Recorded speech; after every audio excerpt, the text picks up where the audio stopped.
Hi everyone, welcome to my YouTube channel Arun Reddy Tech for you. In this video, we are going to discuss about input and output function. So friends, if you don't want to miss my video, please subscribe my channel Arun Reddy Tech for you and don't forget to like my videos. Coming to input output function, they are further divided into unformatted input output function and formatted input output function. Before going to input output function, the important point to be noted is C language doesn't support input output function directly. So we have C standard library, which is stdio.h, which is a header file which we use to run our input output functions.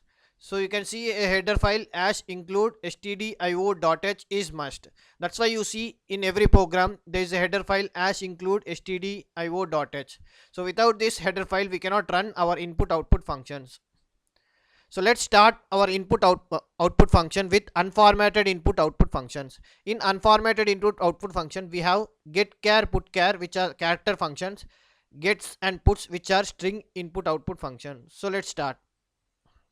So character input output functions are get char and put char. Get char and put char will read only single character.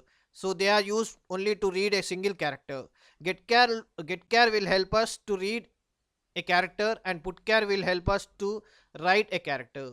It means displaying. So for example, you can see a syntax and example of a get char. Char variable is equal to get char and example a is equal to get char. You can also see a small syntax and example for the put char, which will print the character put char in bracket variable. Example put char a. So here a is a variable which is declared as character. Let us see a small example here. You can see char ch. So I have declared char ch as a character, ch as a character variable, and here I have used get char to store a character value in ch, and I have used put char to print. Okay, so let us see how this will work. So first you will get an output enter a character. So when I enter, let us assume I have entered a, so a immediately will be stored in the ch, and immediately next we have put char which will print the a. Let us see here I have entered a and a is stored in the ch, and immediately put char will print the a. Nice, right? Let's go to the next input output function, string input output function. String input output function, we have gets and puts. Gets and puts will read a character array, nothing but a string. Character is nothing but a string. You can see a small syntax and example. Get char char array, nothing but a gets a, and syntax also put variable puts a. Let us see a small program so you can understand easily.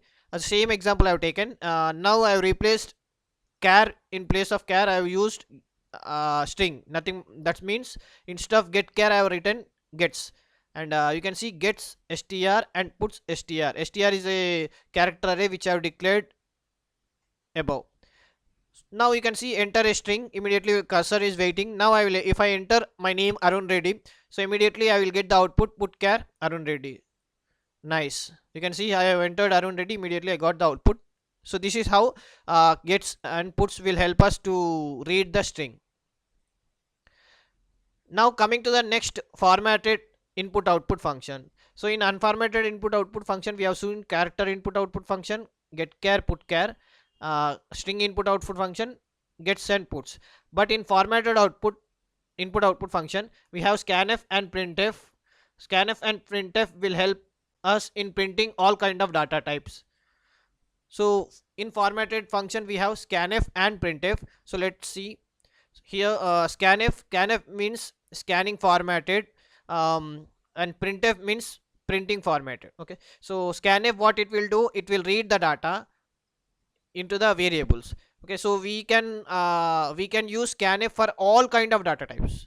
The only thing is you have to specify the format specifier. Suppose if you are specifying percentile d, it will read integer data. If you are specifying percentile f, it will read float data. If you are specifying percentile lf, it will read double data, and percentile c for character, percentile s for sequence of character, nothing but a string. Okay, you can see as example percentile d, we have to mention scanf percentile d. Percentile d is nothing but a format specifier, comma and a. So we use and to declare a variable. Okay, so before a variable we have to declare and, so then only it will store the value in the address. And if you want to specify multiple variables at a time, so you can also do it. You can, a small example, percentile d space percentile d comma and a comma and b. Nice, right? You can scanf multiple variables at a time. So you can, that's why I have given an example here, argument 1 comma argument 2 comma argument 3, so on. So comma is used to separate different arguments, and we can read more than one argument at a time. And you can also see a printf exam. Printf is nothing but a printing a format. Remember, printing a format is a full form of printf, and this will help us in displaying the different outputs. And the same format specifiers you have to mention here also. If suppose if it is integer, you have to mention percentile d. If it is a float, percentile f. So printf is a single output device which will help us to print different types of data types. So all the data types we can use single printf and scanf. So let us see a small example. In this example, I have taken three different data types. For example, int, roll number, character, name, and float, percentage. So character array, I have taken name, roll number as an integer, and float as a percentage. So let's start how our work. See, first I got my cursor, enter roll number. So immediately I have entered 3. So again it is asking name. So I will now I will enter my name. When I entered 3, automatically this 3 scanf will read 3 and store in the R roll number. Okay, so immediately it is stored in the R number. Now I will enter my name Arun Reddy. So immediately Arun Reddy will be stored in the name variable. My Arun Reddy name will be stored in the name variable, and immediately it is asking percentage. When I enter percentage, you can see all the prints at a time I have given here are roll number is percentile d, name is percentile s, and percentage is equal to percentile f. So roll number is a what roll number we have 3 in the roll number, so it will print 3. And I have Arun Reddy in my name, so it will print name as Arun Reddy, and I have 70.5% in the PER, so immediately it will print. Nice, right? Thank you. So friends, keep practicing. Thank you.